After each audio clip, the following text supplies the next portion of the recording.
confession time. So this week's category was paper, and I did not do paper. Instead, I procrastinated. So I went and had coffee with a friend. I floated in a sensory deprivation tank. I did a lot of other things, but mostly I was just avoiding doing the paper, even though I knew that I had to. So I did, normally I film myself earlier in the week and then I have the rest of the week. So this is all the paper I collected from my house. It's kind of hard to see. It's not really that big of a stack. It's actually kind of deceptive because a lot of these are empty envelopes. But you see it's like not a ton of paper, and I have not processed it at all. This is this category that I got stuck on previously, and I feel like everyone's going to have a category or a moment where they feel like they can't do it and it feels hard, right? Because the thing that I love about Konmari, where I feel like this method is successful, is that it cultivates the feeling of joy. So she says with paper that paper is joyless, just get rid of it all. So the finality of that, like she obviously does understand there are certain papers that you need to keep, but after that time has passed, she recommends that you get rid of them. So you shouldn't have like a huge a filing cabinet. You just need like a couple folders perhaps. And so I want to get there. I'm going to immediately hop off this video and process a tiny stack of paper that I have not been able to deal with. And I just want to encourage everyone to keep going and just to realize, like, even though I'm doing it and it seems like I'm doing it quickly, or obviously I am doing it quickly, I've done it before, there are moments where you just don't, real life gets in the way, your feelings get in the way, your schedule gets in the way, and you just got to keep going and just trust in the process, because I know how it felt after I did all the kimono. That's the fun stuff. I had to go through your bathroom and clear out all your beauty products. That's all super satisfying. So for maybe some people this paper category will be satisfying. I know that I will feel very accomplished for doing it this time. So again, just encouragement, words of encouragement, like real life procrastination happens, everything else happens. Just keep going with it. I promise you it will be worth it. Okay? Now I'm going to go shred some paper.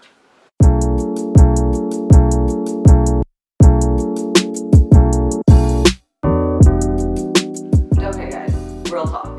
So I managed to procrastinate even further by taking a nap. Obviously my dress, the lipstick's gone, it's been hours later.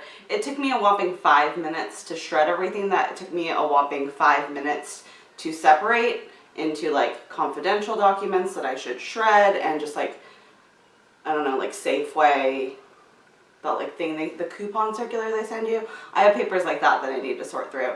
So in grabbing my shredder, I discovered where I had put all my mail, because first, step one, I went around the house and I tried to gather all the papers into one spot. And I didn't really find that many, because it turns out I had already hauled them up to my office. So I already made a promise to myself I was going to start with what was inside the house and then work on the attic and the garage separately in the category of kimono, because it's like just such deep storage in there that if I go in there to get all the papers, I'll never come back out to finish them.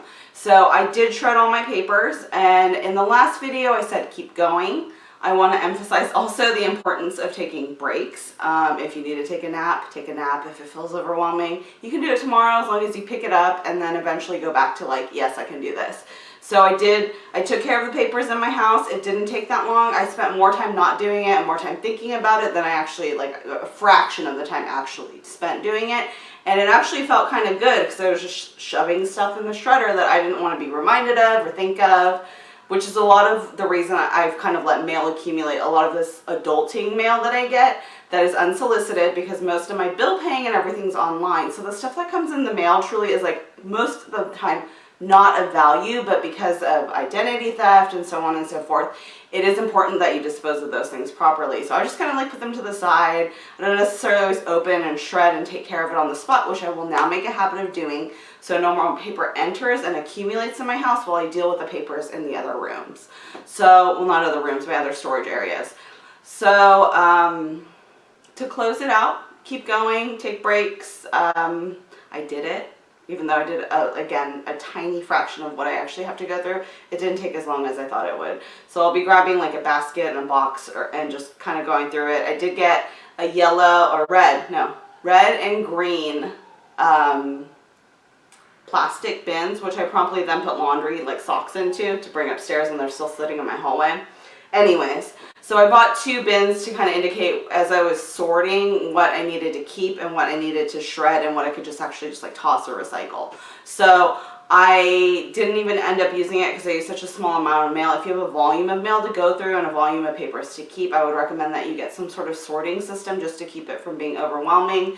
And then initially I had thought that I was going to grab like baker's boxes and take them to be shredded, but that's too much work for me, so I'm just going to shred them on the spot a little bit at a time. And recycle the paper. So that's it for tonight. We will be moving on to the second book for February for a video that's going to be released tomorrow, and then we'll continue the Konmari series. I have it posted on the Facebook group, but it's basically every other week in February. I'll be doing a different category until we finish this out. Thanks, guys.